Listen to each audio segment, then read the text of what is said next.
जितने बच्चे 18 फरवरी को क्लास 12 का यूपी बोर्ड का एग्जाम देने जा रहे हैं, उनके सामने हिंदी का सबसे बड़ा सवाल है कि परीक्षा में साहित्यिक परिचय आता है या जीवन परिचय। तुम्हारे भी सामने यही सवाल होगा। अगर है तो कमेंट करके मुझे बता दो, क्योंकि आज यह परेशानी तुम्हारी समाप्त हो जाएगी कि भाई साहित्यिक परिचय की जीवन परिचय। लड़ाई बहुत बड़ी है, तो मैं पूरे सबूतों गवाहों के साथ आया हूं कि आज तुम्हारी यह परेशानी खत्म कर दूं और तुमको सबसे इंपॉर्टेंट एक साहित्यिक परिचय बता दूं जो कि आता ही है। वो जरूर आएगा, बाकी कुछ आए या ना आए। अब देखो कैसे। इस बार आयोग ने जारी किया मॉडल पेपर 2026। तुमको भी मिला होगा, मैंने भी सॉल्व करवाया है। इस प्लेटफॉर्म पर सभी सब्जेक्ट के मॉडल पेपर सॉल्यूशन के साथ दिए गए हैं।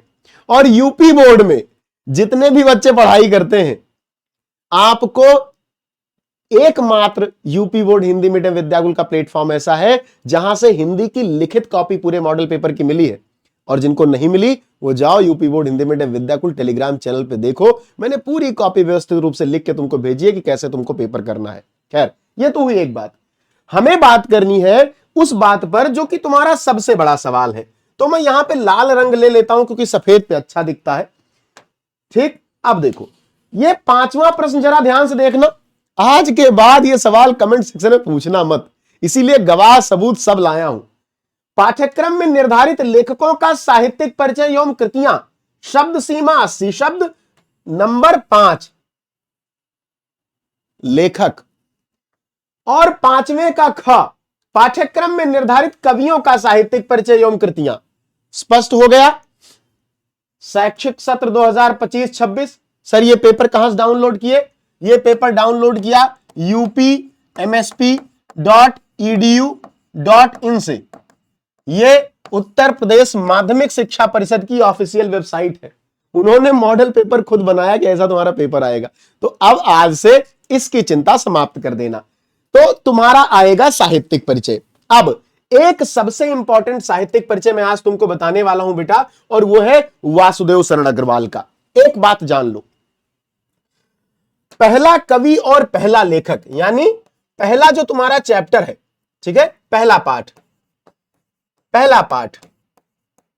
और पहला पाठ गद्य का भी और कविता का भी, दोनों के, इसके लेखक और इसके कवि, इन दोनों का साहित्यिक परिचय आपको जरूर याद कर लेना है।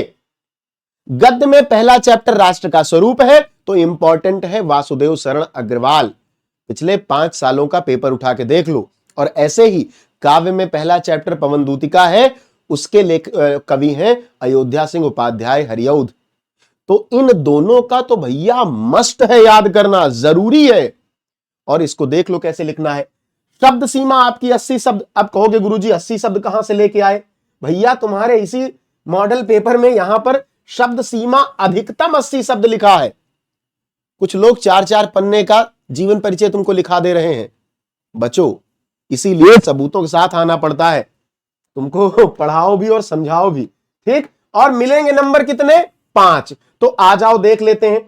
मैंने तुम्हें एक बहुत व्यवस्थित तरीका बताया था साहित्यिक परिचय लिखने का, जिसमें मैंने तुमसे कहा था कि भैया साहित्यिक परिचय के लिए पहले तो संक्षिप्त परिचय लिख लेना लेखक का, और उसके बाद उसका साहित्य में योगदान बता देना, और दोनों मिलाकर साहित्यिक परिचय हो जाएगा। पिछले साल और उसके पिछले साल कई सारे बच्चों ने यह मॉड्यूल अपनाया और 5 के 5 पूरे नंबर मिले, क्योंकि नंबर कटने की संभावना कम हो जाती है। अब कैसे कम हो जाती है? जब तुम जन्म स्थान मेरठ उत्तर प्रदेश लिख रहे हो, तो इसमें कौन सा राइटिंग का नंबर काट लेगा? बुलेट पॉइंट में लिखा गया है, बुलेट पॉइंट में नंबर नहीं कटता। तो प्रश्नोत्तर संख्या 5 क डालोगे। क क्यों डालोगे? क क्योंकि क लेखक के लिए है और 5वां का ख कवि के लिए है। तो लेखक का तुम लिख रहे हो वासुदेव शरण अग्रवाल लेखक है, किसके? राष्ट्र का स्वरूप के लेखक है।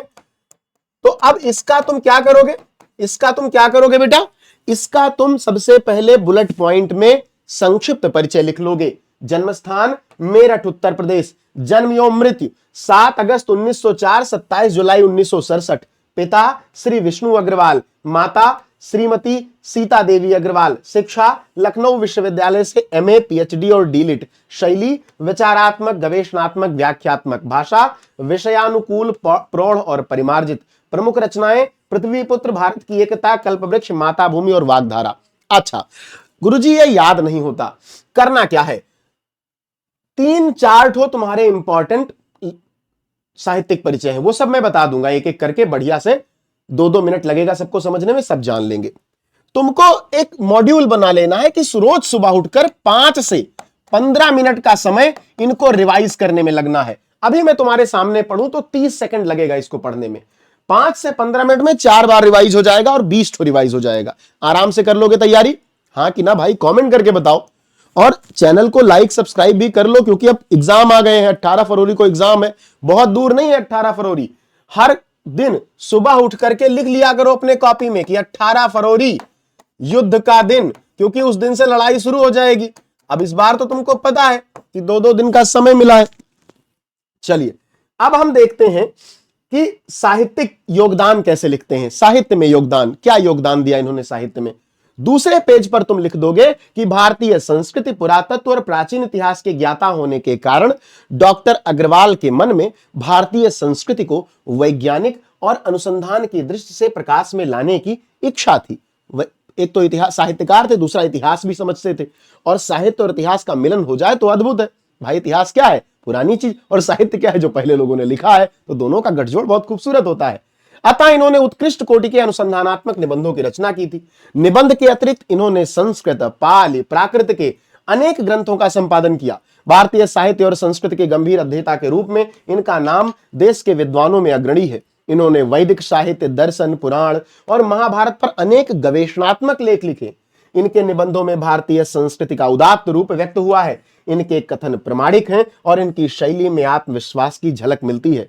इनकी शैली का प्रधान रूप विवेचनात्मक है। हिंदी साहित्य के इतिहास में ये अपने मौलिकता, विचारशीलता और विद्वता के लिए चिरस्मरणीय रहेंगे।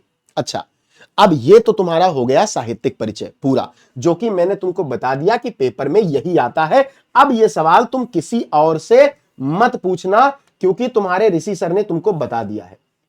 एक बार मुझे कमेंट करके बताओ कि सबको समझ में आ गया। यहां तक हो गई बात। अब इस क्लास को तुम अपने सभी साथियों को शेयर कर दो। मैंने तुमको कॉपी वाले पैटर्न पर इसलिए बताया है क्योंकि तुम इसको लिख करके समझ सको कि तुम्हें कैसे अपने बोर्ड एग्जाम में लिखना है। केवल पढ़ा देना मेरा उद्देश्य नहीं है। मैं चाहता हूं कि जब तुम अपने एग्जाम हॉल में हो तब भी तुम उन दिशा निर्देशों का पालन बेहतर ढंग से कर पाओ जो वहां दिए जाते हैं। तो कमेंट करके बताओ क्लास कैसी लगी, साहित्यिक परिचय तुम्हें समझ में आया कि नहीं आया। क्या आज से तुम 450 प्लस का चैलेंज स्वीकार करते हो? सभी लोग कमेंट करके बताओगे। मिलेंगे नेक्स्ट क्लास में एक धमाकेदार टॉपिक के साथ। धन्यवाद।